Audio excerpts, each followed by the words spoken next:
Dans ce module, tu vas voir un petit rappel sur la racine carrée. Alors, sur la circonférence, comment trouver la circonférence d'un cercle. Alors, si tu t'en rappelles, c'est 2 fois pi fois la mesure du rayon. Et par rapport à l'aire d'un disque, c'est pi fois rayon, mais au carré. Donc, multiplié par lui-même. Par rapport à l'apothème régulière, je veux juste, pas à l'apothème régulière, mais plutôt à la pyramide, je veux juste attirer ton attention sur un nouveau vocabulaire que tu as sûrement rencontré déjà, mais que tu te rappelles peut-être pas. Alors, dans une pyramide ou toute autre forme, toute autre solide, tu as une hauteur de solide. Habituellement, cette hauteur, pas habituellement, toujours, cette hauteur part du sommet de la pyramide et descend directement perpendiculairement à une des faces du solide. Ça s'appelle la hauteur. Alors, c'est ce que j'ai dessiné en bleu. Si ici, ce que tu as ici, c'est l'apothème. Alors, elle est également perpendiculaire. Elle part également du sommet de la pyramide, mais sa particularité, c'est qu'elle glisse sur la surface triangulaire de la pyramide, parce qu'on peut voir ici que ça forme un triangle. Donc, l'apothème descend perpendiculairement à la face latérale de la pyramide. Ce qui fait que ça forme un rectangle, si tu prenais la peine de le découper. Alors, cette pièce-là te donnerait un rectangle. Et ce rectangle-là, ben, c'est sûr que le côté en rouge est plus petit que le côté en bleu. C'est donc l'apothème qui est le segment le plus long par rapport à cette pyramide. Donc, la hauteur est plus courte que l'apothème à l'intérieur d'une pyramide parce que de toute façon, l'angle le plus grand, c'est l'angle de 90 parce que les deux angles qui sont ici, là et là, sont deux angles aigus. Donc, le côté le plus long est toujours opposé à l'angle le plus grand. Ceci fait, maintenant, je vais t'enseigner, c'est de la revision pour ceux qui ont fait leur secondaire 2, comment trouver l'aire totale d'un solide. Alors, si tu vois ici l'aire des solides, on a des formules de base pour calculer l'aire latérale et l'aire totale. Alors ici, tu vois, c'est l'aire latérale. L'aire latérale, c'est toutes les faces à part la base du solide.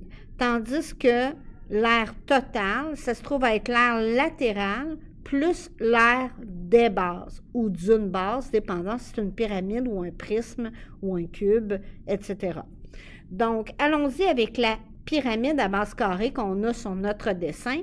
On va dire que le segment qui est ici, c'est un carré, donc c'est une pyramide à base carrée, et que ce segment, chaque segment de la base de ma pyramide qui est un carré, mesure 5 cm, et que la hauteur de ma pyramide qui est ici en bleu mesure 7 cm, mettons. OK, je prends des chiffres au hasard parce que ça n'a pas vraiment de particularité. Et finalement, une apothème de 8 cm. Parfait. Alors, à partir de là, si je veux calculer l'aire totale de la pyramide à base carrée, donc je veux calculer l'aire totale d'une pyramide à base carrée. Ce que je dois faire, alors je m'en vais voir. L'aire totale, c'est l'aire, je le rappelle, des surfaces latérales qui forment mon solide et de ma base. Donc, l'aire totale, ça va être quoi? Bien, ça va être l'aire latérale, donc du contour de mon solide, plus l'aire d'une base, parce que j'en ai rien qu'une. Si j'avais deux bases, bien, j'aurais mis un 2 ici. OK, pour dire 2 fois l'aire de la base parce que j'aurais eu 2 bases. Mais là, j'en ai une. Parfait. Si je poursuis, l'aire latérale. L'aire latérale ici, je m'en vais voir. L'aire latérale, c'est quoi la formule pour une pyramide? C'est ça ici, vous voyez? Alors, périmètre de la base fois l'apothème divisé par 2. Plus l'aire de la base, bien sûr. OK? Donc, à partir de là, alors, le périmètre de ma base. Ma base, c'est quoi? Est-ce que c'est les triangles ou le carré qui est en dessous? C'est le carré qui est en dessous. Le périmètre de ma base, c'est le carré. Donc, mon carré, bien, je sais que la formule, c'est 4 fois la mesure du côté. Multiplié par l'apothème, divisé par 2. Plus l'aire de ma base. Bien, ma base, c'est quoi? C'est un carré. Alors, c'est C fois C, parce que c'est un carré, c'est l'aire. OK. Là, maintenant, je vais remplacer mes lettres par des nombres. Alors, l'aire totale égale 4 fois C. C étant le 5. Fois l'apothème. Ah, l'apothème mesure 8. Divisé par 2.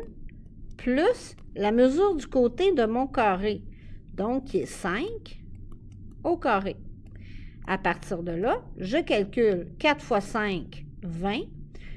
20 fois 8, 160. Divisé par 2, 80.